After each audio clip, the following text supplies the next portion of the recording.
Matunog ngayon ang pangalang Malyari dahil sa pelikulang pinagbibidahan ni Piolo Pascual o mas kilala din bilang Papa P. Ang pelikulang ito ay bahagi din at humakot ng mga awards sa nagdaang Metro Manila Film Festival 2023. Ngunit sa kabila ng pagkilala at parangal, sino nga ba si Malyari? At ano ang madilim na nakaraan sa likod ng kanyang pangalan?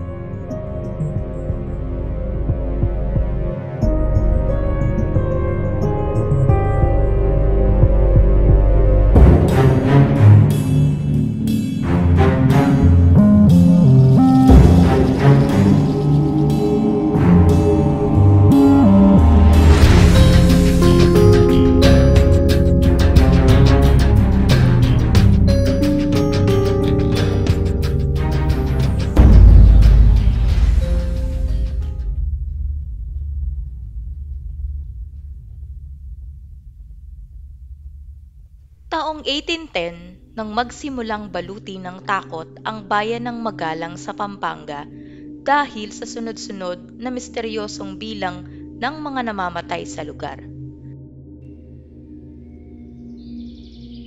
Hindi lang mga Pilipino, pati na rin ang mga Espanyol ang nagkukwestiyon at nag-aalala sa mga insidenteng ito dahil sa walang kaide-ideya kung sino ang may kayang gumawa ng mga ganitong bagay. Dahil walang suspect o kahit anong mga clues ang natatagpuan na makapagtuturo sa tunay na kriminal, ang kaso ng mga patayang ito ay isinantabi muna panandalian sa kabila ng pag-aalala ng mga tao. Ang mga patayang ito ang magpapakilala sa kauna-unahang Filipino serial killer. Ngunit, hindi inaasahang ito ay magagawa ng isang tao lamang, lalong-lalo na ng isang pari.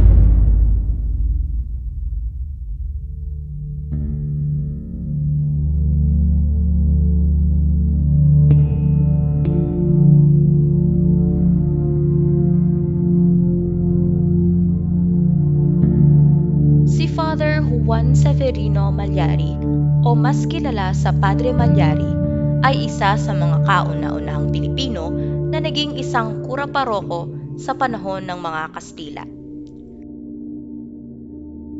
Siya ay galing ng Macabebe, Pampanga.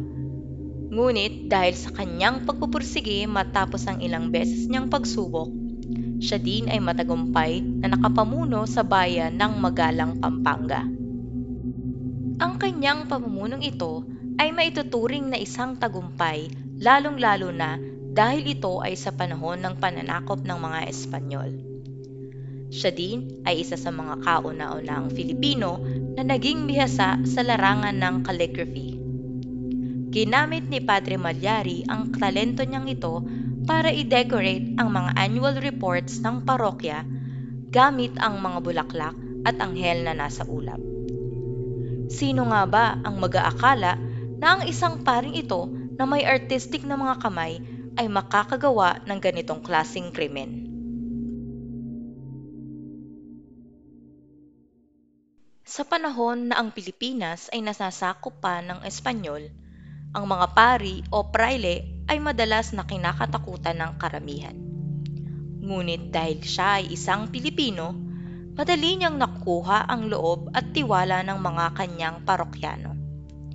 Dahil dito, hindi maiisip ng mga tao na makakaya niyang gawin ang mga pagpatay ng mga inosenteng parokyano.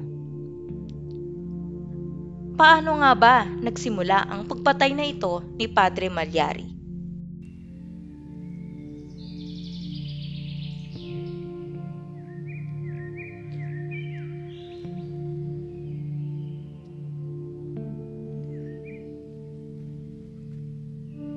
Naniniwala si Padre Malyari na ang kanyang nanay ay kinulam. Ang pangungulam na ito ay pinaniniwalaang nagmula sa mga bulong ng isang mangkukulam na kayang magbigay ng sakit o kamatayan sa isang tao sa pamamagitan lamang ng pagtutusok ng karayom sa isang manika or wax figure. Naniniwala siyang kaya niyang mabaliktad ang pangungulam na ito sa pamamagitan ng pagkitil ng buhay ng kanyang mga parokyano. Ngunit walang naitalang karamdaman ang kanyang ina noong mga panahong iyon.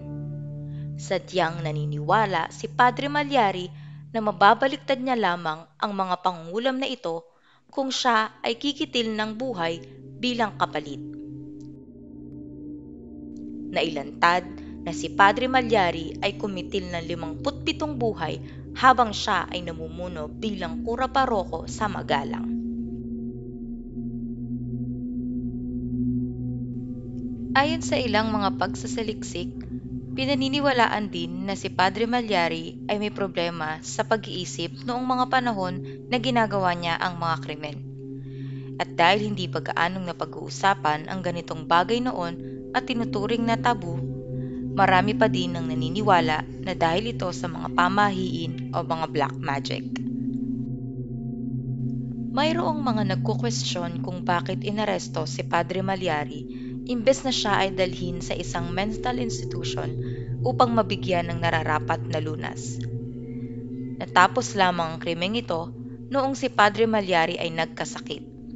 Natagpuan ng mga ebidensya ng pagpatay nang bisitahin ng kanyang mga parokyano ang nasabing pari. Nakita ang ilang mga bagay na may dugo mula sa kanyang mga gamit.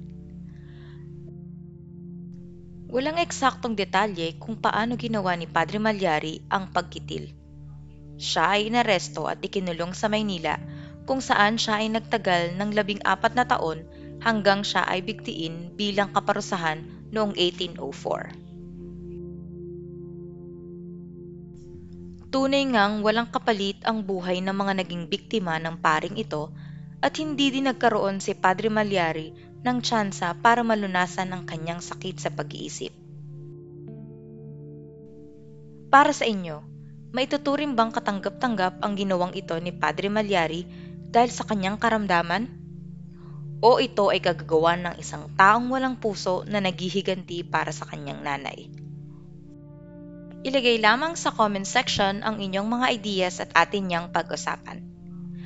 Hanggang sa mga susunod na mga storya at facts na tayo ay Wait, what?